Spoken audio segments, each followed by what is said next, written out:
YouTube channel, Stephanie's Farmhouse. I'm Stephanie, and today I'm going to show you how I cook a roast in my Instant Pot.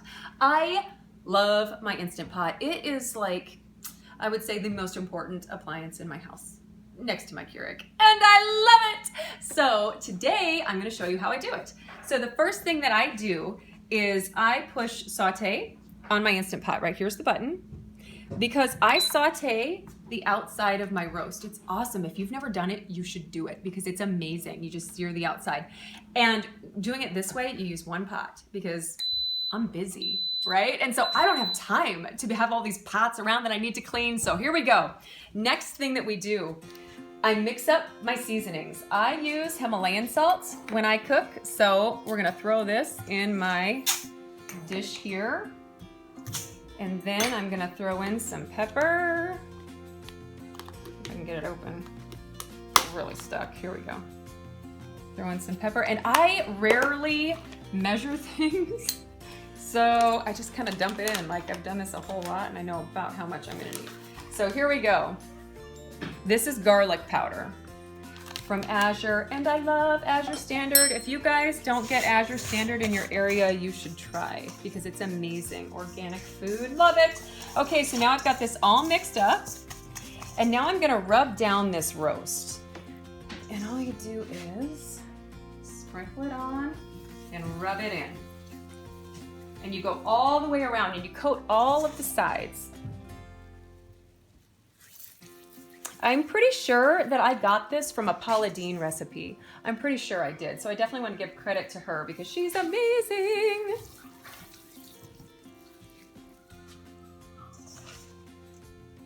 This, I think, is a sirloin tip roast.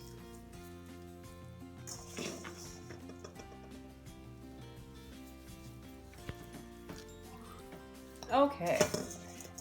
About done. My Instant Pot should be nice and hot, so we're gonna sear the outside of this. Okay, here we go. You ready?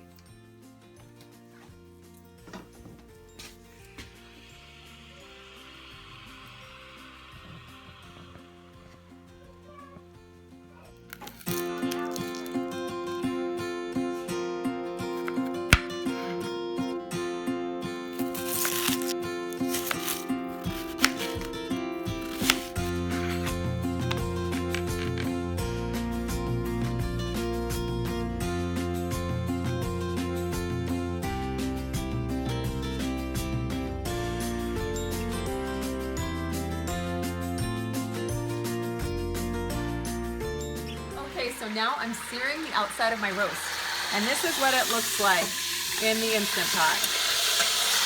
See how that has a beautiful brown color? It just seals in all the flavor and makes it amazing. All right, here we go. Our roast is nice and seared on the outside. So this is coming out. Okay, and I'm gonna set it here for just a minute because I'm gonna stick in my onions and garlic. Now here's the skinny.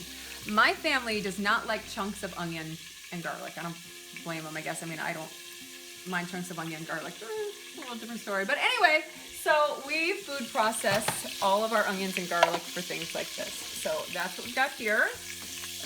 And I'm gonna saute these onions and garlic in the same pan. Again, brilliant. Here we go.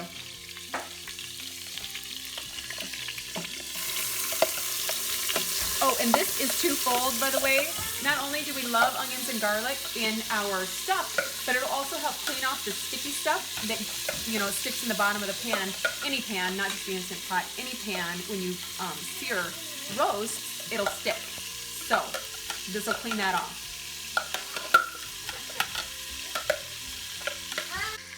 So here's the thing, is that twofold. To put in onions and garlic, my family loves onions and garlic, but also in their roast, but also it cleans off that sticky stuff on the bottom as you saute that got stuck on there from the roast. Because in any pan, whether it's Instant Pot or a pan on the stove, when you saute or when you sear the outside of the roast, it'll stick on the bottom of the Instant Pot. So as this cooks, you'll see it's coming off. So it helps so that it's not stuck on the bottom of your Instant Pot, but also it helps with cleanup afterward because, like I said, busy mom. I do not have time to be scrubbing my pots. So here we go. Okay. Okay, so my onions and garlic are done sauteing, so I hit off on my Instant Pot. I push the off button because I want it to cool down just a little bit. I want that oil to cool down because I'm gonna add water to my roast. So while that's cooling, I'm chopping potatoes. I add potatoes to my roast because the potatoes pick up the flavor of the roast. So I make mashed potatoes with it, but they have an awesome flavor. So another thing, if you don't do it, you should.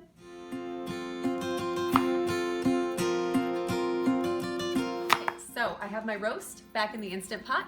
I cleared away my onions and garlic so that I could put it on top. And now I'm gonna put in my water. And I want about that much water. And now I'm gonna add in some potatoes. Like I said earlier, the potatoes pick up the flavor of the roast and it's amazing. So we're gonna add these bad boys in here around the roast. No man gets left behind around this joint, so he's going back in. And then I'm gonna push these down. It looks like I need to add a little bit more water, and that's it. Okay, so now I'm gonna add a little more water. I've got my potatoes in. I've got my roast in. We're gonna do it like this. And there's a max mark on the Instant Pot, so the liquid isn't gonna go higher than that mark. And there we go. All right, are you ready? Because here goes the lid. The lid, amazingly easy. So here we go. Just like that, it's lined up. Turn it on. I'm gonna hit meat here. Now that's 90. We're gonna go less because a roast in the Instant Pot manual, the recipe book, says 50 minutes. And so I'm actually gonna put it in for 60. I could put it in for 50 and that would be enough, but I'm gonna put it in for 60. Sorry, I got a little crazy there, a little carried away. Okay, so there's that. That's all I need to do. I just adjusted the time by hitting, you can adjust it by hitting either plus or minus. It's on the meat. Now here's the vent. I want the vent closed. That way it'll build pressure. And then that's it. I don't push anything else. I just let it go. In 60 minutes, it's gonna be done. It's gonna be tender, falling apart awesomeness. And that's it. And so then if I don't open it up, vent it manually. You can vent these manually just by moving the vent over like this, and that'll let out the pressure. I'm not gonna do that. I'm gonna let it depressure on its own, and then it will sit and warm until I turn it off. It's awesome. Love it! I hope this has helped you. I hope y'all get an Instant Pot and love it as much as I do. It has made my life so much easier.